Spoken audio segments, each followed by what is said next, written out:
the ultimate guide to building your dream life. Learning to value your time more.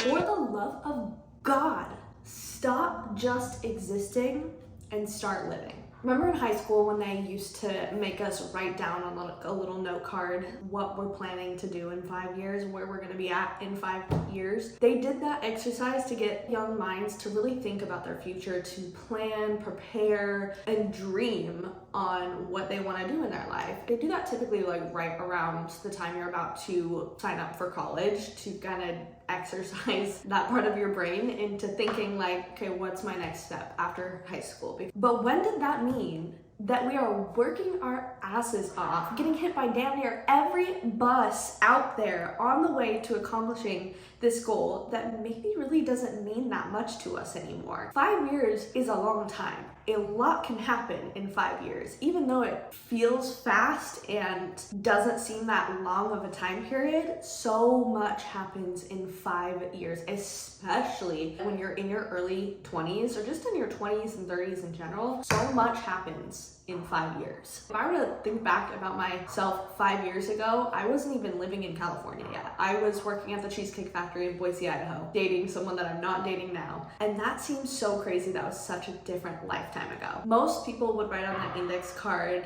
college graduate, getting a sick job, getting paid well. On average, how often do you think that actually happens? Probably pretty low, that someone just graduates from college, no big deal, gets their dream job, is getting paid so much money to live in this economy that's actually dog shit right now. It's very, very rare that that actually happens. Or maybe you did accomplish all those goals, but it's just not scratching that itch like you thought it would. It's not fulfilling you in the way that you felt like it would once upon a time. This video is the ultimate guide to your dream life, and it's probably not what you think it's going to be about. Let's get into it. I'm gonna test what it is that you really, really want. I'm gonna make you question your every move. See if you could pass. Building your dream life. What does that mean? There are hundreds and hundreds of videos out there that teach you on how to set goals, how to accomplish goals, how to plan your dream life, how to basically accomplish everything that you set out for yourself. But think about it. At the end of your life, did you accomplish your dream life? Did you get that satisfaction? There is something to be said about how in today's day and age, building your dream life is about achieving some sort of financial success. So now I want you to think about, what are your goals and your dreams? What is it that you had planned for the last 5 years, year or two, that you're passionate about, that you are striving and working after right now? What are your goals and your dreams? What are your personal goals? What are your passions that you're striving after? What are your career goals that you are going towards? Why are those your goals and your dreams? What value do those have in your life? Why do you want to accomplish them? What does that dream provide you with when you've accomplished it? Are you just going after the dream because that's what you feel like you should be doing? What is providing the value to you? Or what value does that dream give to you once it's been accomplished? And where can you move forward with it? What experiences in your life thus far have led you to believe that those goals are your dream life? And then what emotional value or emotional satisfaction do they provide to you when you've accomplished them? In other words, I'm going to give you an example because I really want you to question every one of your dreams. So a dream for me is, I want a big house. I know that's a dream for a lot of people, is I want a house. I want a big house. I want a big, nice, luxurious house like all the movie stars and all these influencers have. I want a beautiful, aesthetic house that has so many bedrooms, so many bathrooms, has lavish, luxurious furniture, and has a backyard and a pool and a grilling area. I want just an overall nice, aesthetically pleasing house to own because I know that I'm making good money if I have that, right? That is a dream of mine and a dream of a lot of people's. But imagine you're standing in that house alone. You're the only person in that house. You don't have any people to call and invite over. Your family's not living near you. You don't have a husband and kids or a wife and kids or whatever it is that you're interested in. Say you sacrificed so much in the process of attaining that goal that you have no one left to share it with. And you're alone in that house. Now how do you feel? You feel like you accomplished your goal? Because I sure as hell didn't. As much as I want that big house to have that experience with, none of that fucking matters if I don't have my husband and my kids and my parents and my sisters, anybody to experience that with. I don't have my best friends to call up to come over, to come hang by the pool and play mermaids with, or my husband grilling some type of vegetarian bullshit on the grill for all of our families to eat. I didn't make the time to prioritize in those relationships. I didn't invest in the things that actually give a shit in this life. I'm just alone in a house. Is that your dream? To be alone in a house? Probably not. Let's talk about it. Have you been so hyper-focused on a dream that you aren't willing to accept anything else, despite that it can provide you with the same satisfaction you are looking for, if not more? Dream big, but don't let your big dreams restrict you. In other words, don't sacrifice the important things. There is really something to be said about how the rich and famous that have their heads screwed on straight will tell you that it is not all that's hyped up to be. So what do you want most to look back upon in your life? The amount of money that's in your bank account, or the memories and experience that you had, the things that you experienced, the places that you were, with the people that matter most to you? Can you have both? And how do you do that? I think a big part of how you do that is through acts of kindness. Kindness, connections, relationships. It really drives me crazy when I see all of these new famous mainstream people in the media just acting a fucking fool because they have money and they are like on a hype kick right now because they're mainstream. And live life to the fullest, don't get me wrong, but don't be a shell of a human being in the process of doing so. Do not take for granted the audience that you have, big or small. Do something to provide positive value to it, even if it's just kindness. And when I say audience, I feel a lot of people and a lot of viewers are going to think, well, like, I don't have anyone following me on social media. I'm not even fucking talking about social media. The people that you see in real life, that's what actually fucking matters. The people and the connections that you meet in real life, those are your audience. They are watching you live life in every situation possible. You go to Home Depot and you're acting a fool. I did that once. It doesn't feel good. When you're in a classroom filled with people, gossiping doesn't feel good. It never feels good if you're doing the wrong thing. If you're always positive and spreading kindness to people, you will never look back on life being like, damn, I wish I wasn't kind to them that one time, ever. Take it from a girly that, like, I will consistently think about when I have been a mean girl in my life because I had an attitude, or I was mad, or I was hungry, or thought it was the cool thing to do.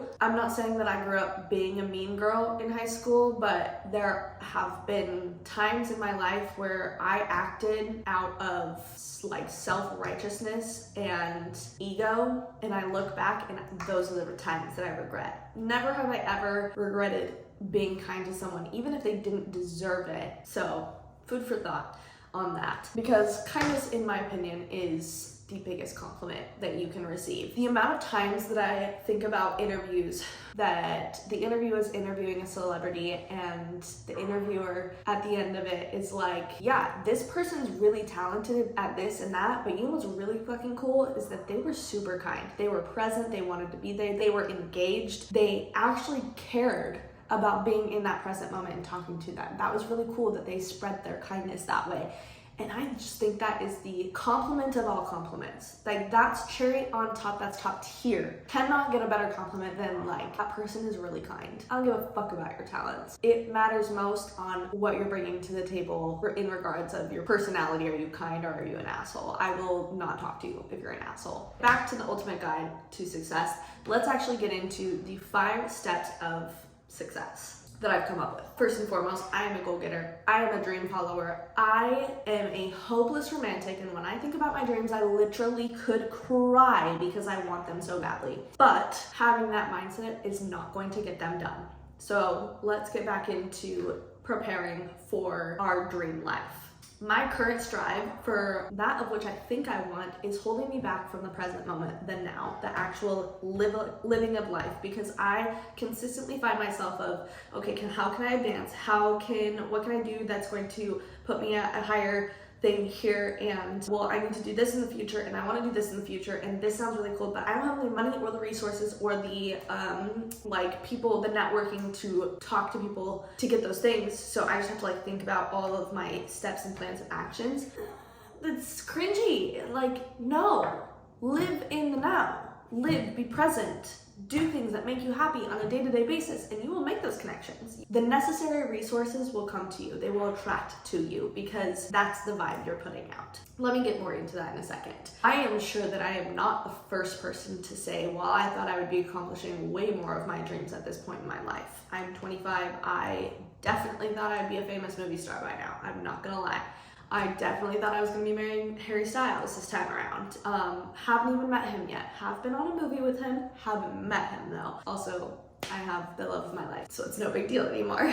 But the first step of the process is to throw those words out the window and fall in love with the long process of success, because it is not an overnight sensation. Let's get into the 5 steps of success that I've created. Number 1, kind of already talked about it, factory reset. Forget what your plans were, because life is going to life whether we like it or not. And 9 times out of 10 is it not going to happen the way that we planned it to happen. I call this a habit because your brain is going to remember those words and actions and haunt you with them consistently. You have to train your brain to get rid of them, of those thoughts actively. You have to actively be thinking about getting rid of those thoughts. It is factory reset. Life is going to happen no matter how we what. We cannot plan like that. We can plan a little bit, but we cannot plan like that. So let's get into number 2, and that would be imagination. Your imagination is going to be key in the steps to success, because I know you already think about all the things that you want to do, but I want you to take that a grand step further, because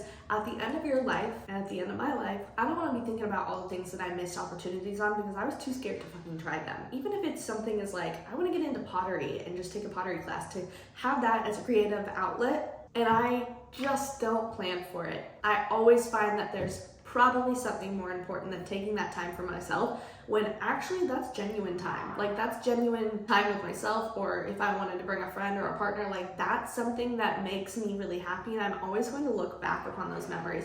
And to think about that, like when I lived in Boise, I was actually just messaging my friend Molly about this. When I lived in Boise, me and her would go paint pottery together, and I absolutely loved it. I can tell you every single time that we did it. I can tell you every piece that I made. I loved painting pottery, and it was just such a fun me and her thing to do. I texted her, I was like, let's go paint pottery when I'm in town. Like, that's something that I want to do. And so creating good experiences and memories out of things that you kind of have an interest in, that's what I want you to write down. I want you to make a list of all of these things that you just have an itch for trying. If it doesn't fit in your previous plan, that is fucking okay, because life is about experiencing the most experiences that we can in the short amount of time that we're here. If something is like calling your name to try it, do it. Just do it, because you don't want to be looking back at the end of your life being like, damn, I wish I tried that when I was 20 years old, when I had the ability to do it and the resources. It literally doesn't harm you anything. And if you don't like it, it's not your jam, well, you can literally just say, well, I tried it. It wasn't my thing, but I'm glad that I did it. Number 3, back to the planning stage, because we need to prepare a little bit. For example, I really want to go take a dance class. I've been saying that for years now. I have so many resources to go do so, but I don't feel like I'm prepared enough to do it, because I don't want to like get into the class and either not like the choreographer's choreography, it's not my jam, it's really hard for me to learn. I have had years of experience in dance, but to get back into a habit that I once upon a time really, really loved, I want to create the most ease that I can going into it. And that could be said about a completely new hobby as well. Doing research to find the best outlet for you to go with in any endeavor that you're trying to do. So number 3 is prepare. Do your research on any topic that you have interest in. Find how much it's going to cost. Find if you have any like certifications that you need to have. Maybe you want to go deep sea diving. Well, you got to have your deep sea certification to do that. And you have to have the knowledge on what equipment that you're going to need, or if you can rent it. Like, there's preparation that needs to be taken to go do that dream. And not only that, but majority of the times when we're thinking about these goals and dreams, it's like, oh, that would be really fun to do. You know nothing about the actual steps and process that it takes to get you to that point of experiencing that experience. So doing the research and learning all about whatever it is so that you can actually plan to do it. Leading me into my fourth step of success is planning it, putting it in your calendar. Even if you have to plan,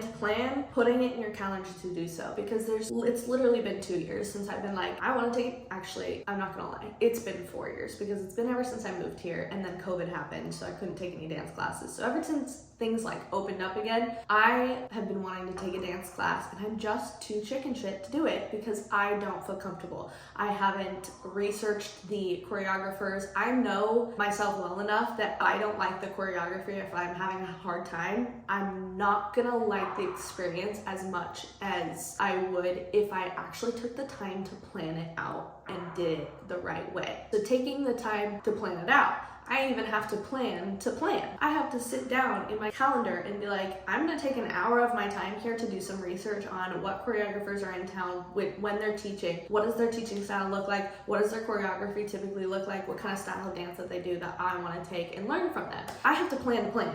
And if you have to do that too, then fucking do it. Plan it, put it in your calendar. And that being said, we can move on to the last step of success, and that is to actually fucking do the thing. Do the plan, and do it with all of your might. Do it with all of your energy. Do it with everything that you've got in yourself, because what a waste of time if you did all of that planning and then you went to do whatever it is that you want to do half-assed. That's an embarrassment. Don't fucking do that. Do it with everything that you've got into you, because if you try it and you fail, if you don't like it, you can at least be like, well, I did it with everything I got. I did it full send. I didn't do it half-assed being scared of the what ifs. I did it full send. Wasn't my jam.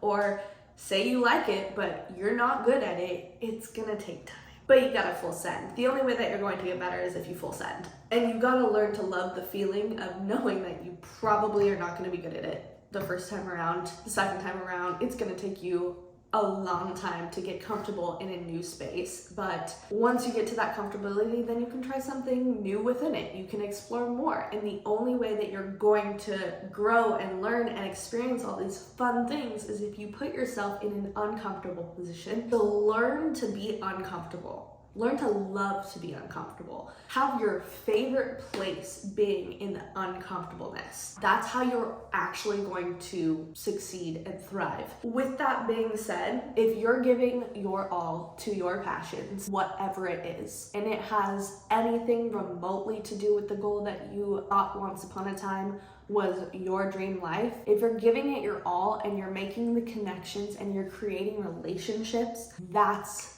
where you have both. When you create the relationships that are long lasting, you prioritize being a good human, a kind person to others, because the more you give out in those regards, the more you're gonna get back in any other aspect. The more I am apt to give my kindness to a person that may just that day need someone to listen to them for a hot sec, they're not gonna forget that. If they're as good of a person as you think that they are, and it's worth your time to talk to them, to make a relationship with them, to try and make their day better, even if it isn't worth it, if it's the type of person that could use some part of the relationship to help you in some type of way, that's key. Or if you go to like a networking event, is specifically, like, let's get specific, because I'm not about using your friends for things that you want in terms of like career and finance goals, but like